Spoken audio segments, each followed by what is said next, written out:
nuevamente nuestros saludos, espero que todos se encuentren bien. Vamos a dar inicio a nuestro tema del día de hoy. Solo déjenme que voy a cambiar nada más la presentación de lo que vamos a trabajar el día de hoy. Para hoy tenemos, vamos a ver.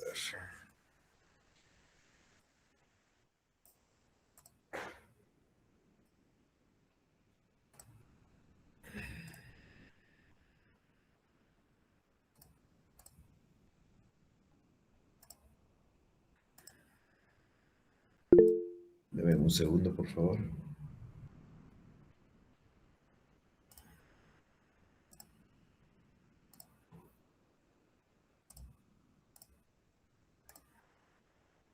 Muy bien.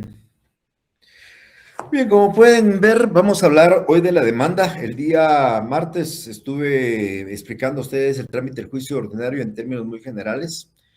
Recuérdense que todo proceso en el ámbito civil empieza con una demanda. Aquí se van a olvidar ustedes de las querellas, de las denuncias. No, aquí es una demanda, que es el escrito inicial y con el que nos introducimos también en el ámbito o como mejor dicho, materializamos el derecho de acción. Esta clase la voy a dividir en dos formas. Voy a hablar un poco de la demanda. Recuerden que en la primera etapa voy a explicar qué es la demanda, qué debe contener la demanda. Y después de que hagamos la explicación, les voy a poner en pantalla una demanda para tratar de explicar o comparar lo que acabo de explicar con una cuestión práctica. Como les decía yo, el hecho de que trabajemos a distancia no me permite poderme sentar con ustedes y sé que hagan una demanda, pero seguramente en una próxima sesión presencial podamos trabajar sobre ello. Pero bien, cuando nosotros estamos hablando de la demanda como un acto introductorio de la acción, estamos hablando de ese acto procesal por el cual una persona que se siente afectada en sus derechos, pues recurre ante un juez a reclamar justicia, materializa el derecho de acción. Por eso yo les decía a ustedes que la demanda es la materialización del derecho de acción. La Real Academia Española dice que la demanda es una petición que el litigante formula en un proceso y en el cual ejercita una o varias acciones ante un juez competente.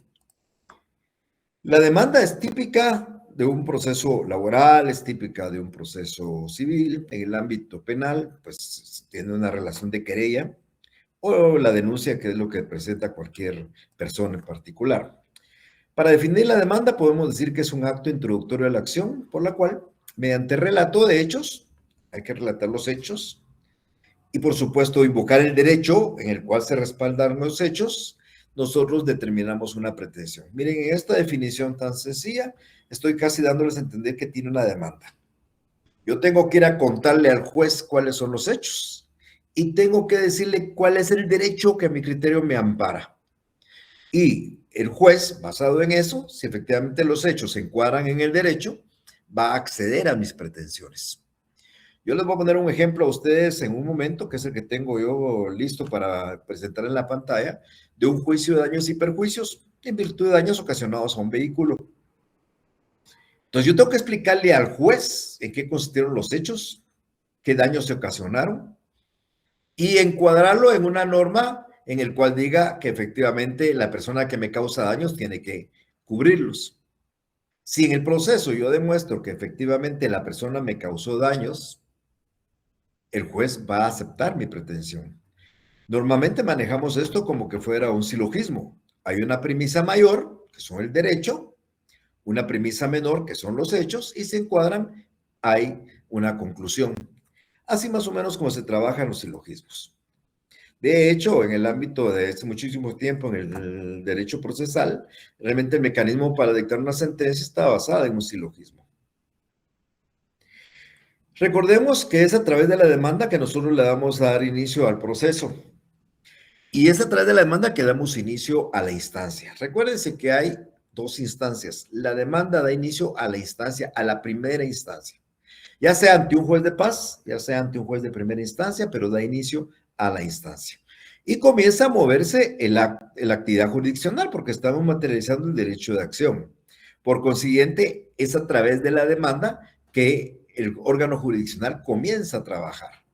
Vamos a plantear y exigir que se nos resguarde un derecho y vamos a buscar la pretensión de ese derecho violado. Ahí lo voy a ir explicando poco a poco cuando haya. Otro aspecto importante es que con la demanda, ustedes, futuros actores, hablo de abogados de los actores, van a fijar el objeto del debate. Ese no va a poder ser modificado. Lo que ustedes pongan en su demanda, eso es lo que el juez va a tomar en cuenta en todo el proceso. El juez no va a agregar hechos. Yo ya les mencionaba a ustedes oportunamente, basado en el principio dispositivo, quien dispone cuál va a ser el objeto del debate son ustedes. Si ustedes están planteando una demanda de daños y perjuicios por un vehículo que se los ocasionaron, ustedes no van a pretender que en el transcurso del proceso, en lugar de daños y perjuicios, pues aparezca que decirles una evicción, por dar un ejemplo. Si ustedes en su demanda incluyen los hechos y los encuadran, ahí van a fijar el objeto del debate. Y claro, y se va a entablar la relación procesal con la contestación de la demanda. Entonces, lo que ustedes digan en su demanda y lo que el demandado diga en su contestación es lo que va a ser objeto de discusión. Ni otra cosa. El juez no va a poder ampliar esos hechos, el juez no va a poder ampliar las pretensiones de ninguno, el juez no va a poder crear prueba para ninguno. Usted, mi estimado amigo, futuro abogado de la parte actora, va a determinar qué hechos, qué pruebas y qué pretensiones, y eso lo va a incluir en su demanda. Usted, futuro amigo o amiga, abogado de la parte demandada, también al presentar su contestación de demanda va a determinar qué hechos, qué pretensiones, qué pruebas usted va a aportar. Y basado en eso, ahí va a quedar fijo el objeto del juicio, el objeto del debate, el objeto de la discusión. En alguna oportunidad, yo a ustedes les mencionaba que si yo estoy planteando una demanda de divorcio por la causal de malos tratos, y ese es el objeto del debate, sobre eso presenté la demanda y sobre eso contestaron la demanda, durante la fase del proceso existiera, por ejemplo, una prueba que demuestre que el demandado fue infiel, no va a ser tomada en cuenta por el juez, aunque es una causal de divorcio, no va a ser tomada en cuenta porque nosotros fijamos como causal de divorcio una que no es esa. Por consiguiente, cualquier cosa que aparezca que pudiera perjudicar o beneficiar al actor o al demandado, que no está dentro del debate, el juez no lo va a tomar en cuenta. Es bien importante, la demanda es una cuestión muy formal, entonces la demanda debe contener ciertas enunciaciones, va a tener ciertas formalidades que nosotros no podemos negar, no podemos incumplir. Cuando nosotros vamos a redactar una demanda, hay 2, 3 artículos del código que nos dicen cómo hacerla. Ojo, pongamos lo que dice. Si ponen de más, no va a haber ningún problema.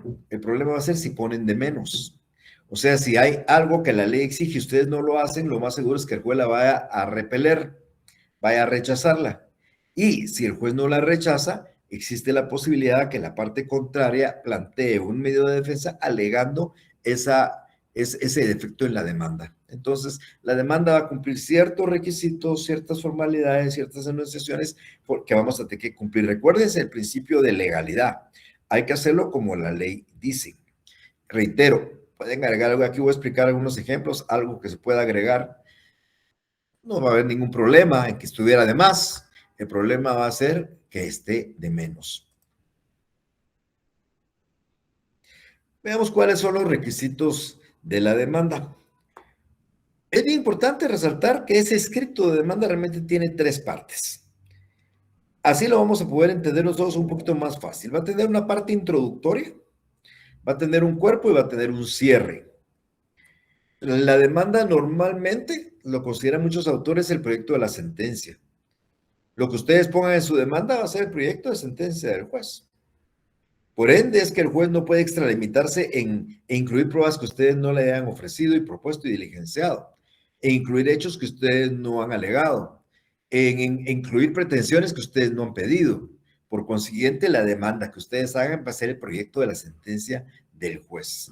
Y luego, igualmente, por supuesto, la contestación de la demanda, porque integradas entre ellos se establece la relación procesal y de ellos que el juez va a tomar en cuenta para hacer el análisis de los hechos de las pruebas y va a tomar su decisión. Reitero, sin salirse de los márgenes de lo que te contenga su demanda y lo que contenga su contestación de demanda.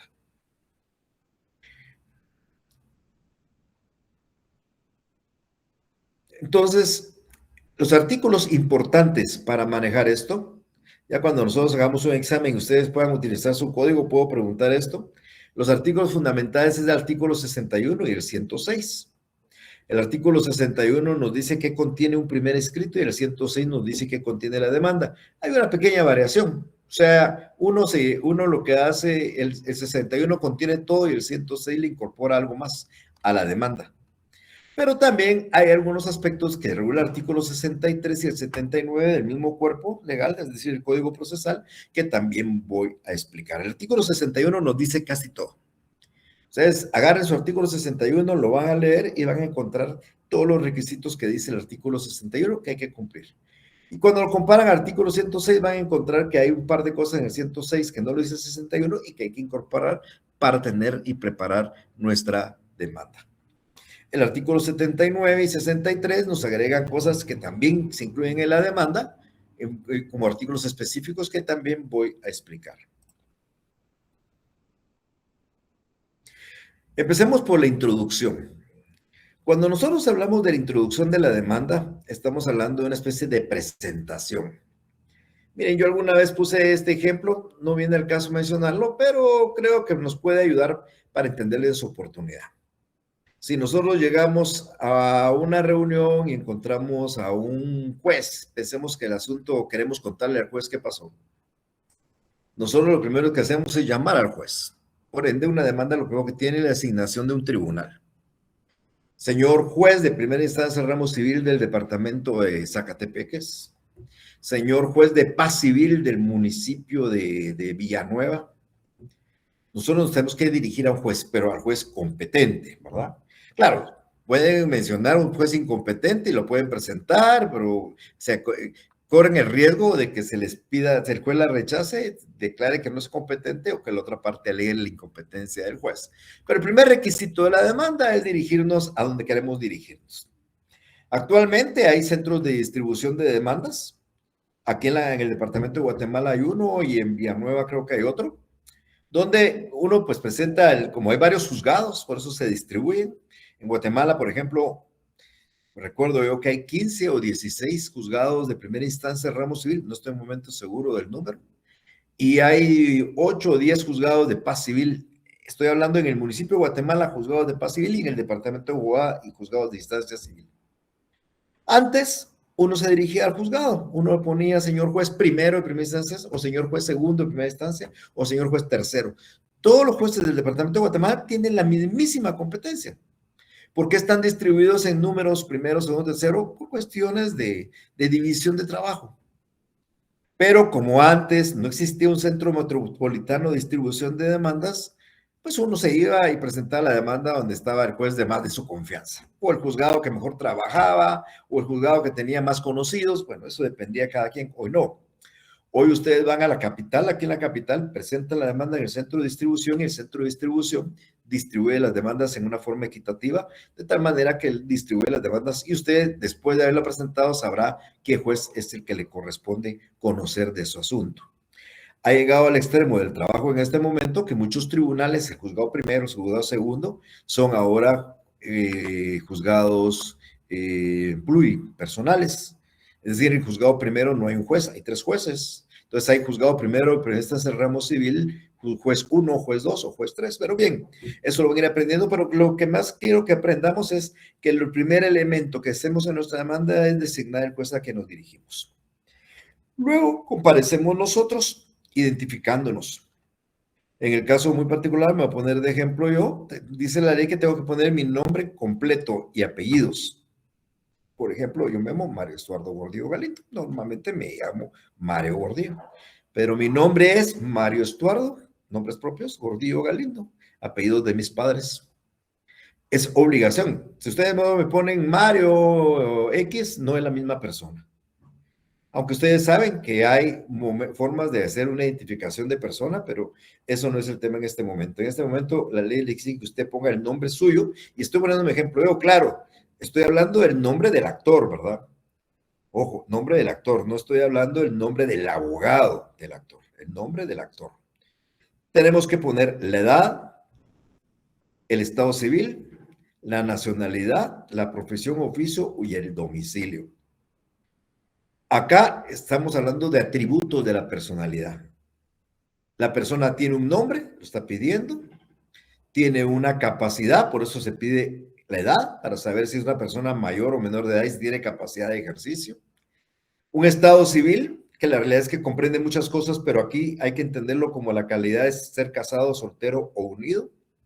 La nacionalidad, que es parte del estado civil en relación al país. La profesión oficio, que también es una parte del estatus civil en relación a la sociedad. Y el domicilio, que es la circunscripción departamental donde uno reside.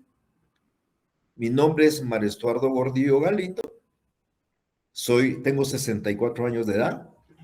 Soy casado, guatemalteco, abogado y notario, y con domicilio en el departamento de Guatemala.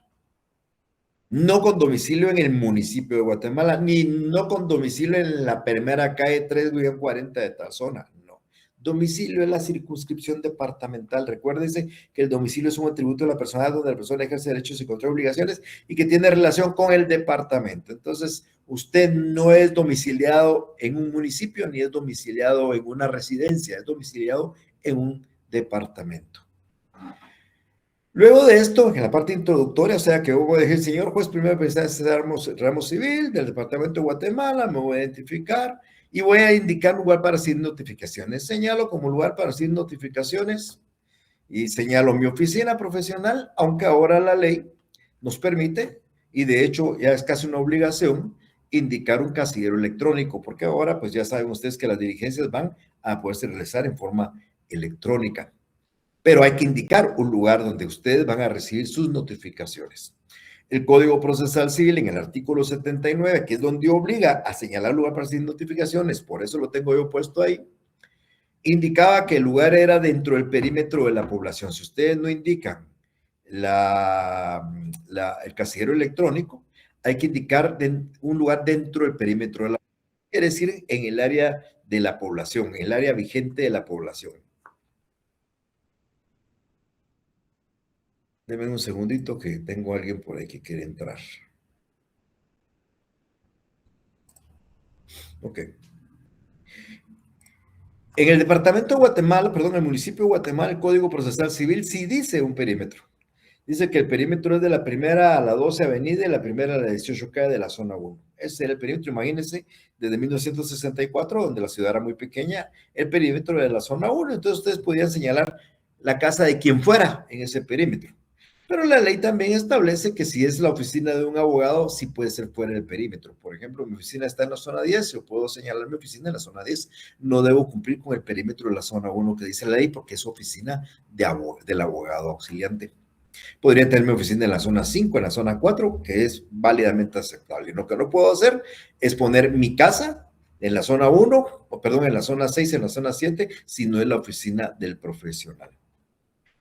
Aquí no lo dice el código, pero la ley judicial nos obliga a tener un abogado director. Entonces, cuando nosotros indicamos, señalo como lugar para recibir notificación a este lugar, actúo bajo la dirección del abogado tal, y una vez indico quién es mi abogado director.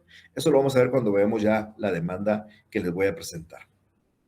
Tenemos que indicar el nombre de la persona a quien le reclamamos un derecho. Entonces vamos a decir, comparecemos o comparezco a promover o a plantear demanda ordinaria de tal cosa, demanda sumaria, demanda oral, demanda de ejecución, en contra de, tengo que indicar el nombre de la persona, también su nombre completo de la persona, y tengo que decir el lugar donde reside. Pero si no sé dónde reside, tengo que poner que ignoro dónde reside, pero puede ser notificado en su trabajo, en la casa de su mamá, en la casa de su prima. O lo que quiero explicar es que es un requisito sine qua non de la demanda, indicar dónde reside la persona demandada, reside. Esto ya no es domicilio, ya no es vecindad, reside, una residencia. indicar dónde reside para que le notifiquen ahí, pero si ignoramos dónde reside, pues tenemos que hacer constar que lo ignoramos e indicar que puede ser notificado en el lugar de su trabajo ubicado en tal lugar. Lo que no podemos hacer, porque eso lo malinterpretan algunos, es no podemos dejar de indicar dónde notificarle, porque si no le notifican, no hay una relación procesal, no puede haber un inicio de una litis. Entonces, yo explicaba, me dirijo ante el juez primero, primera instancia ramo civil, mi nombre completo, edad, estado civil, profesión, oficio, nacionalidad y domicilio. Actúo bajo la dirección del abogado fulano tal o bajo mi propia dirección, en el caso que soy abogado. Señalo como lugar para recibir notificaciones del casillero electrónico número tal o mi oficina profesional ubicada en tal y tal lugar. Y comparezco a promover una demanda ordinaria de divorcio, ordinaria de daños y perjuicios, ordinaria de simulación, ordinaria de lo que fuera, en contra del señor Carlos Alberto González García, quien reside en la primera calle 2-20 de la zona 10, lugar donde puede ser notificado. O de quien ignoro su residencia, pero puede ser notificado en la segunda avenida 10-40 de la zona 10, lugar de donde trabaja. Entonces tengo que indicar si ahí reside o hacer constar que se ignora. Y tengo que poner la dirección. Si no es la dirección de su residencia, pues igual puedo poner para que le notifiquen la casa de su papá, de su mamá, de su tía, de su primo, de su trabajo, de donde se mantenga. Eso no hay ningún problema, siempre y cuando logren notificarle. Esa es la parte introductoria de la demanda. Una cosa muy sencilla. Tribunal que se dirige, nombres con todas las generales de la persona del actor y la persona del demandado. Una cosa también que creo que es importante indicarles a ustedes, porque también hay muchas dudas cuando trabajamos.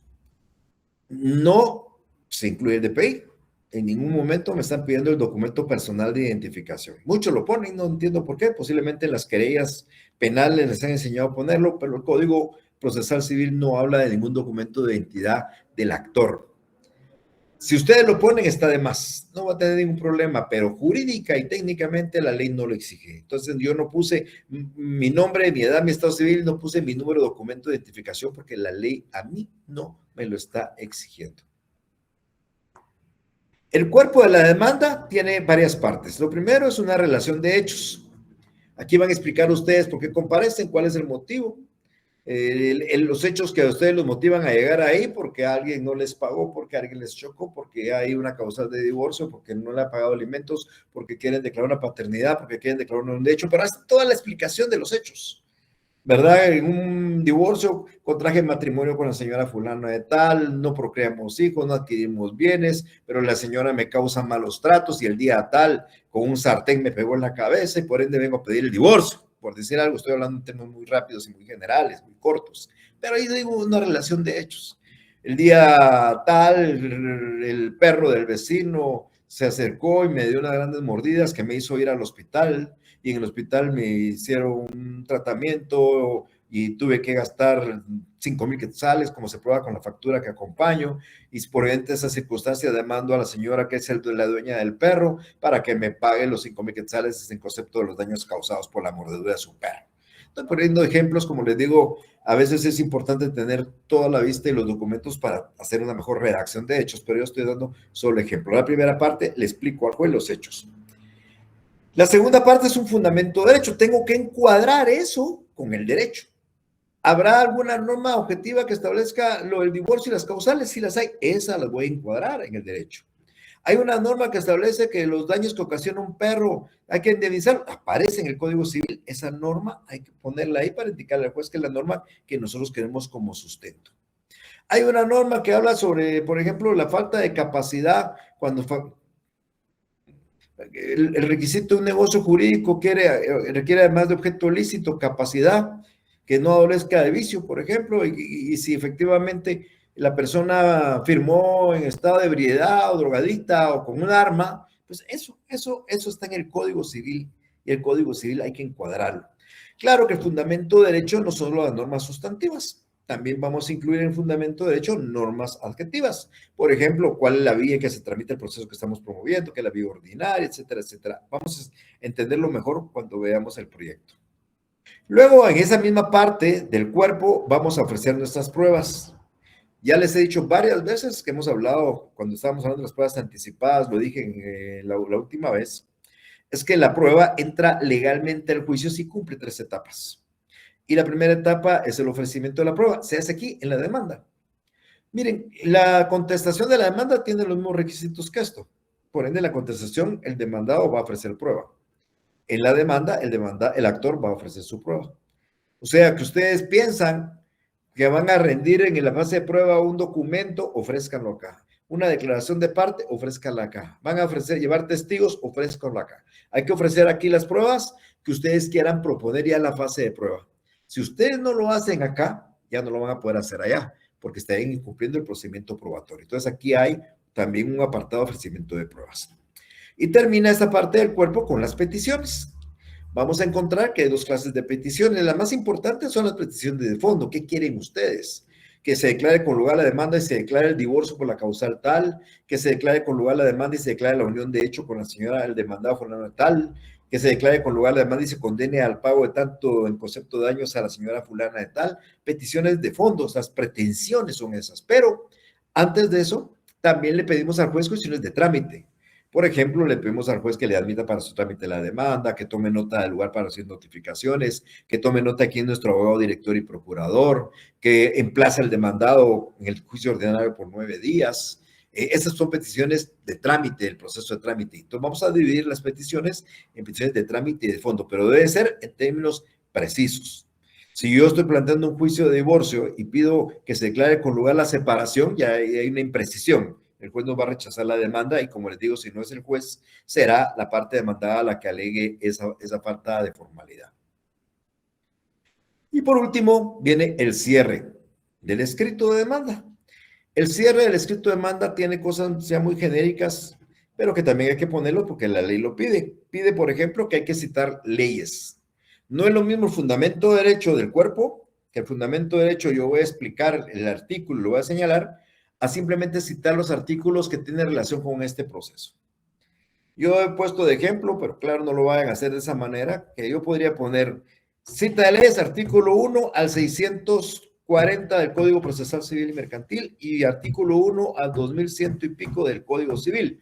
Pero es antitécnico, ¿verdad? Porque todos los artículos del Código Procesal Civil no aplican a este caso. Algunos sí, la mayoría no.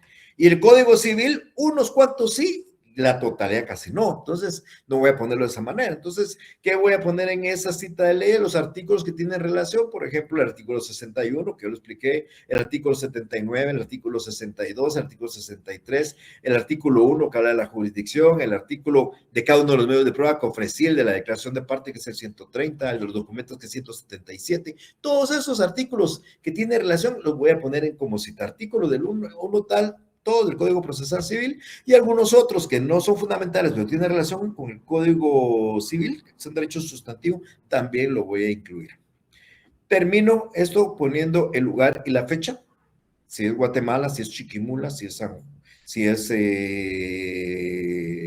Antiguo Guatemala, el lugar donde yo voy a presentar mi escrito. El día de hoy, por supuesto, la fecha, lugar y fecha. Tengo que indicar, eso es lo que está en el artículo 63, cuántas copias acompaño. Esto es una pregunta importante que seguramente le voy a hacer en su examen y le voy a apuntar. Ustedes deben de acompañar tantas copias como partes contrarias hayan. No como partes hayan, sino partes contrarias hayan. Si usted, mi estimada amiga y amigo, tiene de contraparte a una sola parte, usted acompaña una copia, pero la ley le exige que acompañe una extra para el juzgado. Entonces usted, si demanda a una persona, acompaña 2 copias, una para la persona que van a notificar y otra que se queda guardada en el tribunal. Si usted va a demandar a 5 personas, acompaña 6 copias, 6. 5 para demandar, una para cada uno de los demandados y una sexta para el tribunal. Si ustedes me preguntan, bueno, ¿y la copia suya, la copia mía, la del que hace el actor? Bueno, yo la llevo por aparte, que es la que me sellan. Esa sí la tengo yo, pero no la tengo que acompañar. Sería lógico que acompañe para que después me la vayan a notificar. Yo ya la tengo. A mí el día que yo presente un escrito, a mí solo me notifican la resolución de ese escrito, porque el escrito yo lo tengo, yo lo llevé y ahí me sellaron de recibido el que yo presenté. Ustedes presentarán tantas copias como partes contrarias, haya que notificar, y una extra. Tenemos 5 contrarias, 6. Tenemos 10 contrarias, 11. Tenemos 100 contrarias, 101. Así tan fácil como eso, pero que no se les va a olvidar porque en algún momento haré una pregunta de esa naturaleza. Por último, firma su cliente y ustedes firman también previa a la palabra en su auxilio. Ustedes son los abogados auxiliantes, firma él y en su auxilio firman ustedes. Es posible que la persona no pueda firmar, no sepa firmar, no quiera firmar. No puede firmar porque usted está en su oficina y su cliente está en su casa y oiga, hay que presentar un memorial y no va a esperar que llegue a firmarle. No es necesario. O él no quiere firmar o no sabe firmar. Cuando pasa cualquiera de estas cosas, ustedes pueden, dice la ley que puede firmar a ruego otra persona o el abogado, y la práctica es que firme el abogado. Entonces, ya no ponemos a ruego del presentado, quien por un momento no quiere o no puede o no sabe firmar, firma su abogado director y ustedes pueden firmar todos los memoriales de él sin necesidad que él llegue a su oficina a firmarles sus escritos. Eso se hace a ruego. Eso es algo que vamos a ir, también vamos a aprender. Y lo último de esta exposición, de esta parte, de esta presentación, es que ustedes tienen la facultad de poder modificar o ampliar su demanda. O sea, el que haga una demanda puede ampliarla, modificarla, eso lo dice el artículo 110, pero ¿cuál es el requisito? Que no haya sido contestada. Si yo presento una demanda hoy, le notifican a la otra parte el día de mañana y él contesta el lunes, yo ya no puedo ampliar mi demanda. Si yo presento mi demanda hoy, le notifican al demandado mañana y la otra semana él todavía no ha contestado la demanda, yo puedo ampliar mi demanda. La puedo ampliar en los hechos, la puedo ampliar en las pruebas, la puedo ampliar en pretensiones, se me olvidó poner algo, lo puedo agregar siempre y cuando no ha sido contestada, ¿ok? Si ya fue contestada, precluye para ustedes esa posibilidad. Muy bien, esto es lo que yo quería hablarles sobre este aspecto. Ahora vamos a tratar de hacerlo ya con una cuestión práctica, explicando lo que aquí mismo acabo de mencionar. Ok, les tengo ahí a la vista lo que es un proyecto, una demanda. Déjenme ver nada más dónde la encuentro para poderla ampliar un poquito más. No mucho. Ok. Aquí tengo enfrente de ustedes una demanda. Bueno, no es una gran demanda, pero reúne los requisitos que yo les acabo de explicar. Se los voy a tratar de recordar poco a poco. En la presentación que acabo de dar, les he dicho que este memorial, este primer escrito, es el documento con el cual ustedes van a introducirse en la acción. Es este memorial, este escrito con el cual ustedes van a reclamar un derecho que les ha sido violado. Es a través de este escrito que ustedes van a pretender que el juez declare un derecho para ustedes, que le creen ustedes, que le asiste y que se llama pretensión. Entonces yo les mencionaba que el primer elemento que hay que poner es el lugar al que nos dirigimos. Aquí, como ustedes ven, voy dirigido al juez de primera instancia ramo civil del Departamento de Guatemala. He identificado esto como un juicio ordinario nuevo. Esto no lo dice la ley, pero lo identificamos para que el juez sepa si es un ordinario, si es un sumario, si es un juicio ejecutivo, si es un juicio oral. Eso lo ponemos aquí, le ponemos nuevo porque aún no tiene número. Ya cuando lo reciban en el centro, lo manden ante el juez, le van a dar un número y a partir del segundo escrito, ustedes ya le van a poner juicio ordinario, número tal, oficial TAS, y ya se van a dirigir a un juez que ya no va a ser el juez de primera instancia, sino va a tener que ser el juez, por ejemplo, el juez primero, si es el que le correspondió. A él van a tener ustedes que dirigirse en todo. Pero en este momento no tienen un juzgado en el departamento de Guatemala, y si fuera en un departamento, pues seguramente solo hay un juez y nos vamos a dirigir de esta misma manera. El primer elemento es el nombre. Aquí lo tengo tachado, esto es simplemente para no ponerles a ustedes la tentación de los nombres, pero lo hemos borrado para que no se vea, pero aquí va el nombre. En este caso, María Estuardo Gordillo Galindo, Carlos Alberto García González, Marilis Lucero Gómez Pérez, no sé. Luego, la edad, perdón, el estado civil, eso, el orden de factores no altera el producto, en este caso él es casado, que le dije que poner el estado civil, la nacionalidad guatemalteco, la edad 40 años, la profesión oficio abogado notario y el domicilio de este domicilio.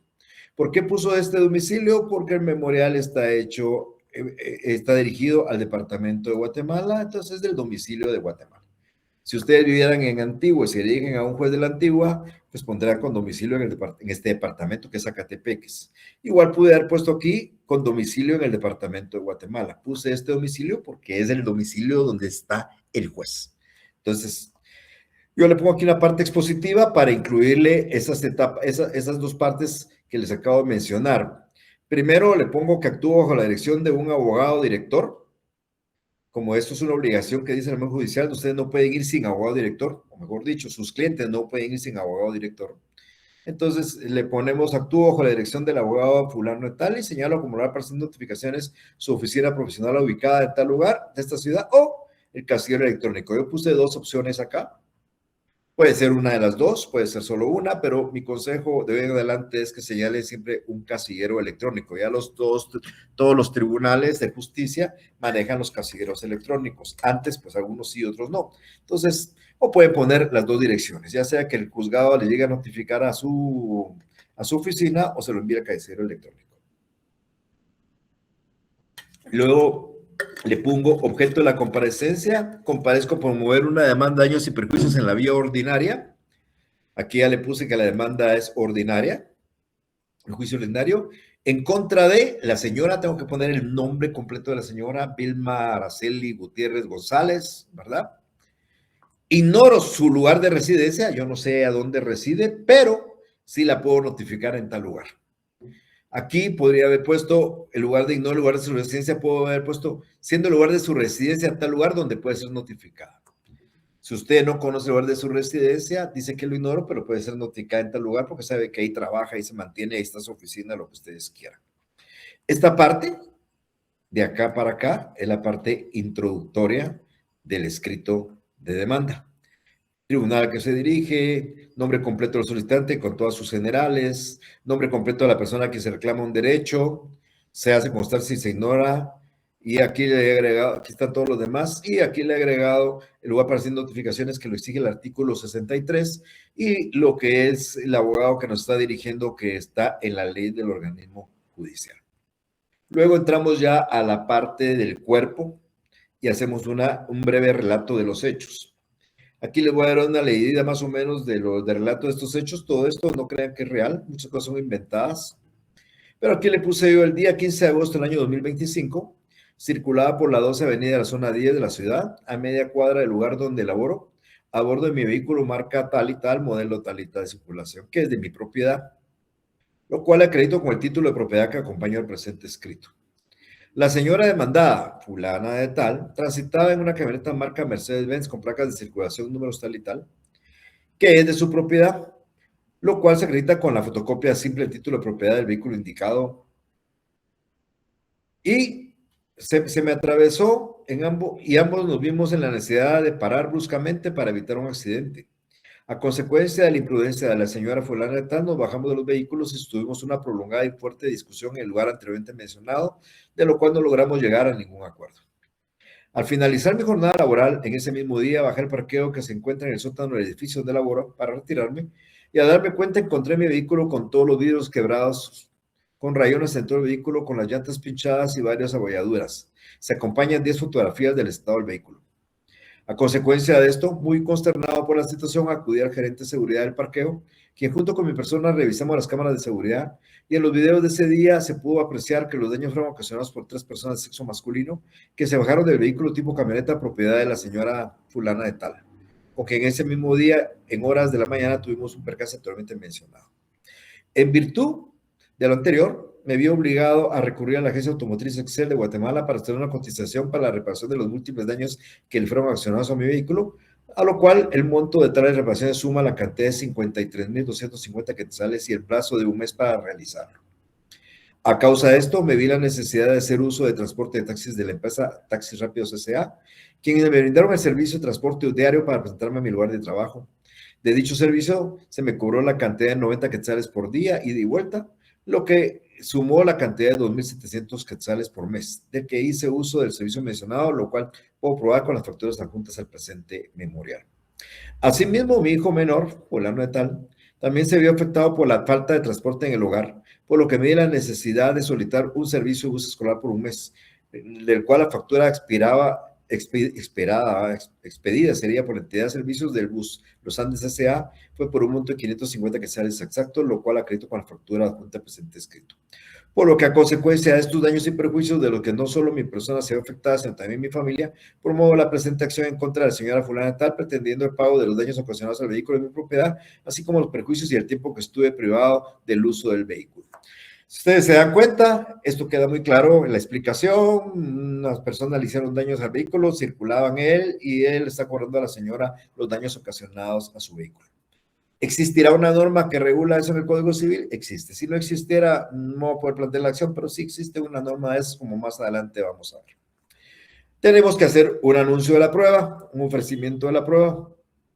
Aquí hay dos partes. Esto que insisto, el orden de los factores no altera el producto. Aquí yo puse el ofrecimiento de pruebas antes, pero diría que técnicamente debe ser el fundamento de derecho antes. Pero bien, aquí lo vamos a cambiar mejor, de una vez para que a ustedes les quede claro. Aunque, insisto, no hay ningún problema en esto, pero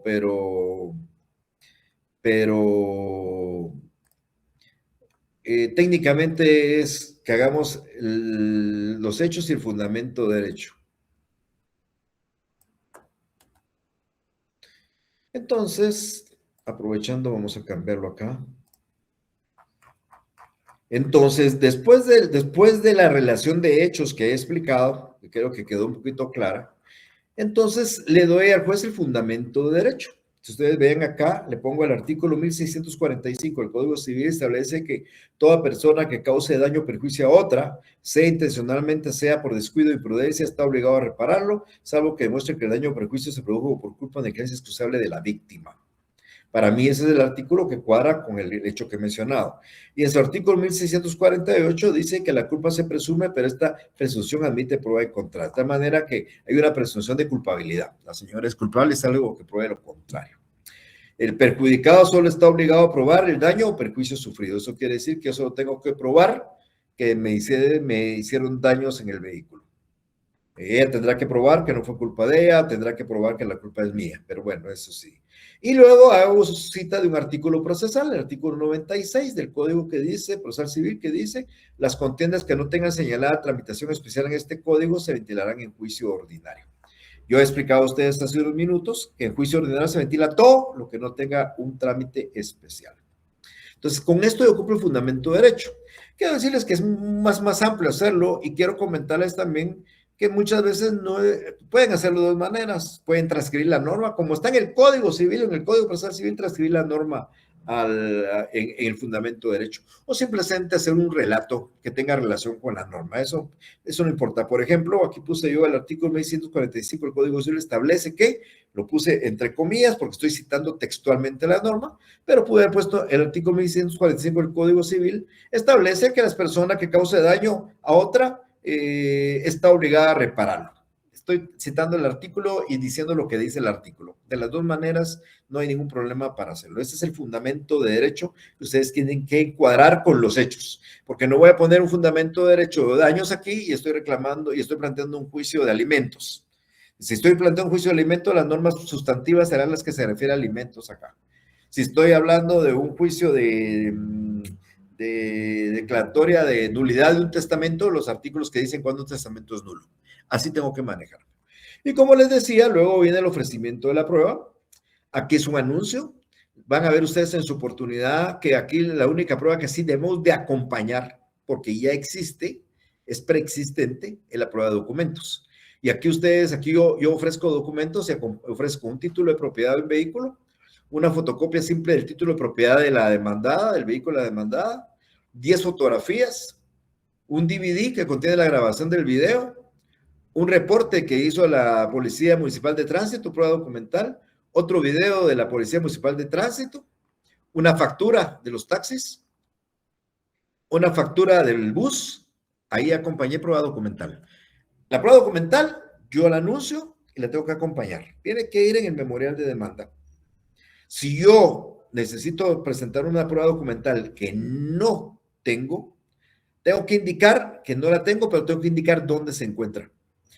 Lo que ustedes no van a poder hacer nunca es, cuando estén en la fase de debate, en la fase de desarrollo, en la fase de prueba, decirle al juez que quieren un documento que ustedes no le anunciaron en la demanda. Aquí hay hasta la letra H. Si yo tuviera un documento I, ya no lo puedo aportar si yo no lo hice en mi demanda. Y tengo que acompañarlo. Pero aquí también estoy ofreciendo la declaración de parte. Aquí solo hago un anuncio que deberá prestar la parte demandada en una audiencia. Quiero decirles que cuando ya sea la fase de prueba, yo tengo que presentar una plica con preguntas, el juez va a señalar un día, eso ya se hace en la fase de prueba. Aquí solo estoy indicando que eso voy a querer. Una declaración de testigos, no estoy indicando quiénes son, pero voy a querer testigos que los voy a indicar oportunamente. Y si ustedes se dan cuenta, solo hice prueba, solo ofrecí 3 pruebas: documentos, declaración de parte y testigos. Por ejemplo, hay prueba de medios científicos, hay prueba de presunciones, hay prueba de reconocimiento judicial, tengo el dictamen de expertos. Ninguno de esos 4 ofrecí. Ninguno de esos 4 voy a poder pedir oportunamente, porque solo ofrecí estos 3. Y de esos 3, los documentos nada más los que hay hasta la letra H. Luego tenemos las peticiones y como también les explicaba, tenemos 2 clases de peticiones. La petición de trámite es lo que nosotros queremos que el juez de inmediato le dé al proceso. Es lo que de inmediato queremos. Por ejemplo, queremos que se admita para su trámite presente memorial y documentos adjuntos y se forme un expediente. El juez va a formar un expediente, le estamos pidiendo que forme un expediente.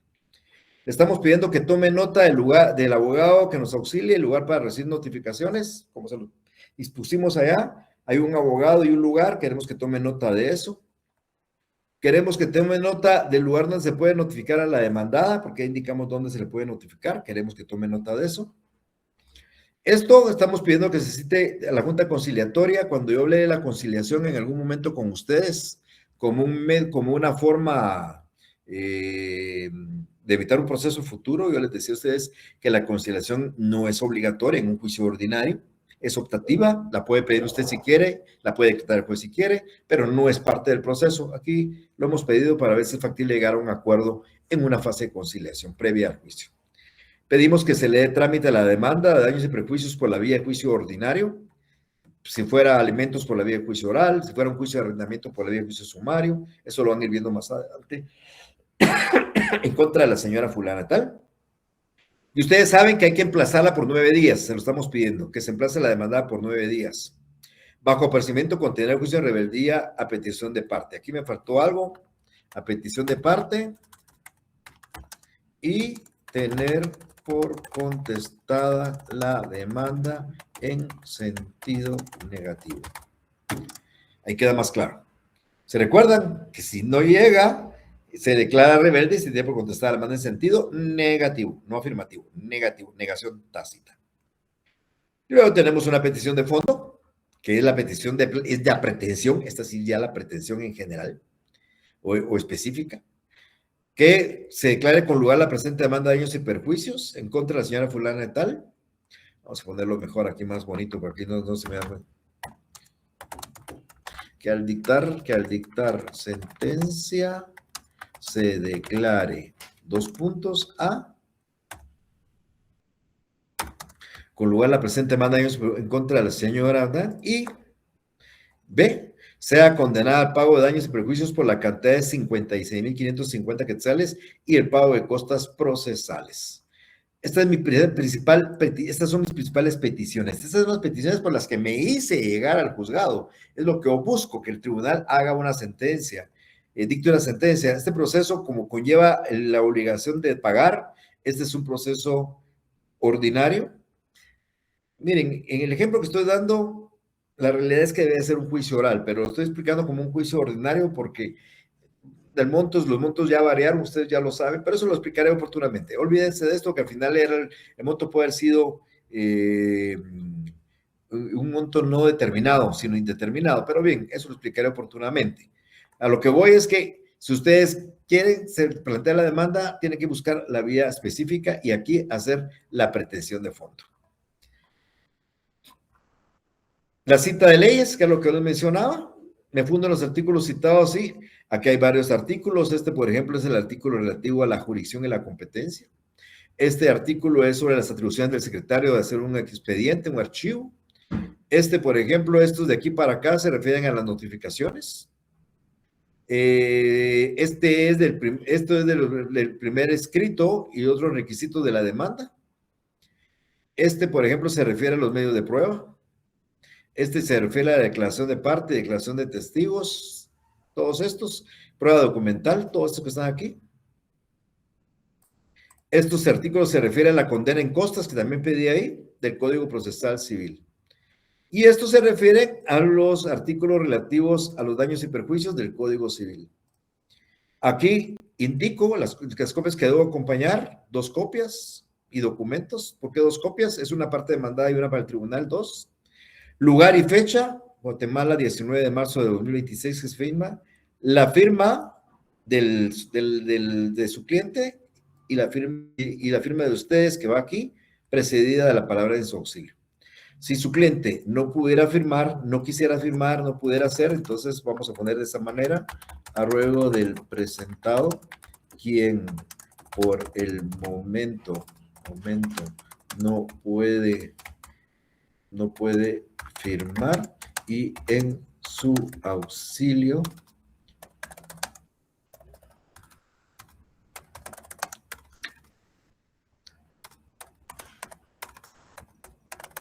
como abogado director. Y aquí ya no firmará él, sino firmarán solo ustedes. Y esto es la demanda. Esto que acabo de explicar es la demanda. No sé si alguno de ustedes tiene alguna duda que yo les pueda ayudar a poder explicar, pero esto es lo que contiene una demanda. Vamos a hacer algo especial en algún momento. Ahorita le doy la palabra a Jennifer, gracias. En algún momento vamos a hacer una práctica sobre este tema. Seguramente si es posible, lo vamos a hacer ya cuando estemos en una clase presencial. Jennifer, por favor. Buenas tardes, licenciado. Solo con las peticiones, creo que es algo que no me quedó muy claro. Muy bien. Se lo voy a poner ahorita en un momentito.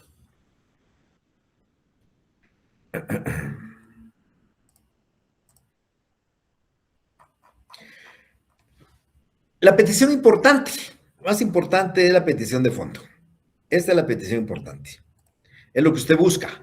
¿Usted por qué recurrió ante el juez? Porque quiere que declaren con lugar la demanda y condenen a la persona a pagar esto. Esa es la petición más importante. Esa es la pretensión. Ya cuando yo les hablaba a ustedes de acción y de pretensión, les decía que para qué la pretensión y es aquel derecho que uno cree tener y quiere que se le declare. Aquí mi cliente cree tener el derecho de reclamarle los daños que le ocasionaron la gente que llegó de parte de ella a destruir el vehículo y él quiere que se le condene a pagar eso. Esa es la principal petición, pero la ley también nos pide que nosotros hagamos peticiones de trámite que se refieren a las peticiones de lo que es el proceso. Aquí hay peticiones que son muy cajoneras. Por ejemplo, estas peticiones de aquí para acá, que se admita para su trámite la presente demanda, que se tome nota del lugar para recibir notificaciones, que se tome nota del lugar que señaló la parte, el lugar para notificar a la parte demandada. Esas son peticiones cajoneras. Es más, aquí podemos agregar una más todavía, que también la ponemos siempre. Se tengan por ofrecidos los medios de prueba relacionados en el apartado respectivo. Le estoy pidiendo al juez que los medios de prueba que yo le indiqué los tenga por ofrecidos. Estas peticiones de aquí las van a encontrar en cualquier juicio. En un juicio oral van a pedirlo, en un juicio sumario lo van a pedir, en un juicio ejecutivo lo van a pedir, lo mismo. Esto de la junta conciliatoria es optativo. Ustedes lo pueden hacer o no lo pueden hacer. Aquí a mí sí me interesa que el juez señale un día, de repente llega a la otra parte, nos ponemos de acuerdo y se terminó el juicio ahí mismo. Y luego le estoy pidiendo al juez que se admita para su trámite esta demanda de daños y perjuicios en la vía ordinaria. Por ejemplo, fuera un juicio de alimentos, que se admita para su trámite la presente demanda de alimentos por la vía de juicio oral. Si fuera un juicio de rescisión de un contrato, se admita para su trámite la presente demanda de rescisión de contrato en la vía sumaria. Si fuera un juicio de ejecución, que se admita para su trámite la presente ejecución o juicio ejecutivo. Esto en contra de la señora, esto es dependiendo del proceso, pero la petición es la misma forma. Y luego aquí hay una solicitud de emplazamiento de trámite. En el juicio ordinario hay que emplazar por 9 días a la otra parte bajo ofrecimiento que si no comparece se le declara rebelde y si tiene por contestar la demanda en sentido negativo. Si fuera un juicio sumario, se los adelanto, tendría que ser que se emplace la parte mandada por 3 días, porque ahí son 3 días, bajo ofrecimiento que si no sigue rebeldía. Y si fuera un juicio oral, voy a pedir que se señale día y hora para la audiencia de juicio oral, para que las partes comparezcamos con nuestros respectivos medios de prueba a la audiencia respectiva, como lo dice el juicio oral. Y si fuera un juicio ejecutivo, que se dé 5 días al ejecutado para que se oponga a valer sus excepciones. Eso lo van a ir aprendiendo ustedes conforme al procedimiento de cada proceso. Entonces, estas son peticiones de trámite, atendiendo al proceso que hay. Varias de ellas se van a plantear siempre de la misma forma, son cajoneras. Las demás, pues, dependiendo del proceso que es. Y esta petición de fondo es la petición que ustedes quieren que el juez decida ya en la sentencia. Todo lo anterior es en el camino así. Por ejemplo, si aquí se me ocurriera, ¿se recuerdan que les conté a ustedes que las medidas cautelares podemos pedirlas con la demanda? Pues puedo pedir aquí, como medida cautelar de trámite, se decrete el embargo sobre el salario que la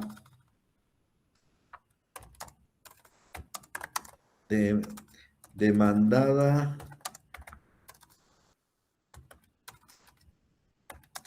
señora XX devenga en...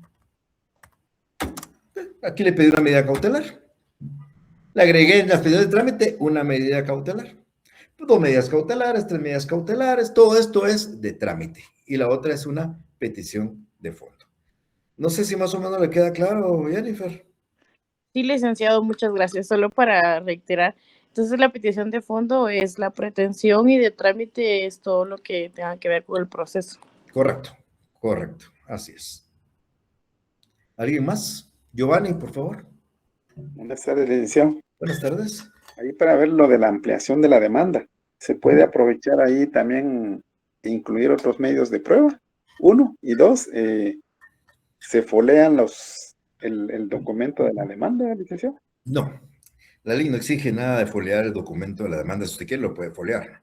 Pero cuando usted presenta su copia de la demanda, normalmente la presenta con los documentos, el comisario o quien recibe, revisa nada más que la copia sea idéntica a la que usted lleva y le pone un sello de recepción.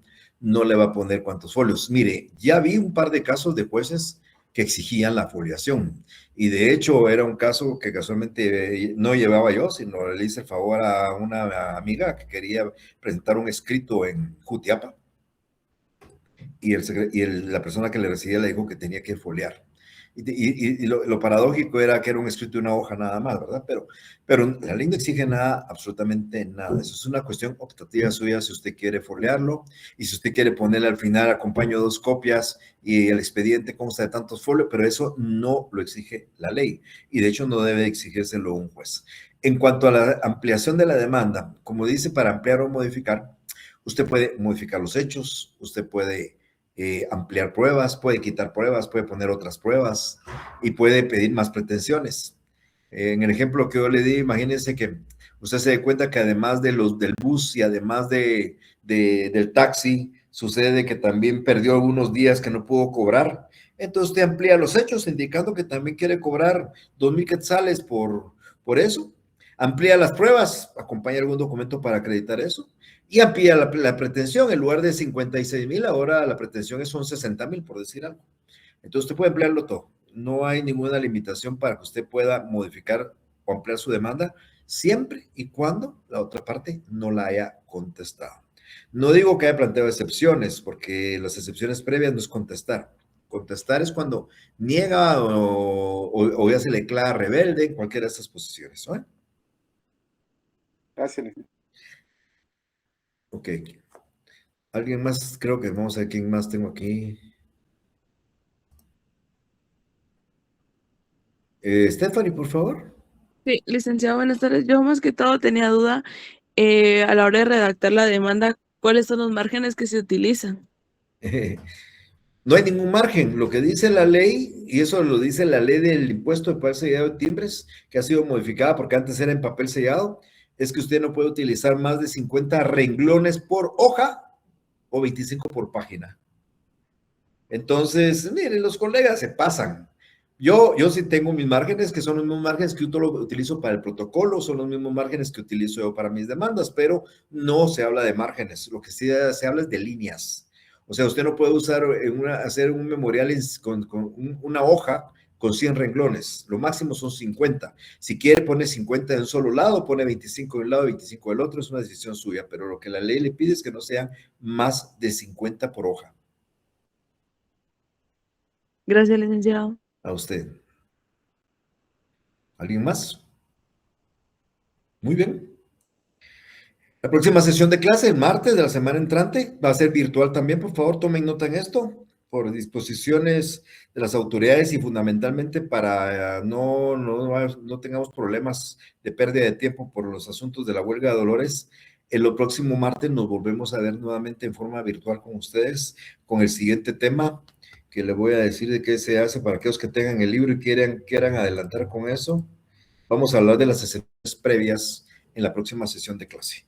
Hoy hablamos de la demanda, vamos a hablar un poco del emplazamiento y las excepciones previas, que es un punto importante para la sesión del día martes. Así que tengan una feliz tarde. Nos vemos entonces el martes de la semana entrante. Con permiso. Buenas tardes. Feliz tarde, licenciado. Feliz tarde, licenciado. Feliz tarde, Lic. A todos feliz tarde.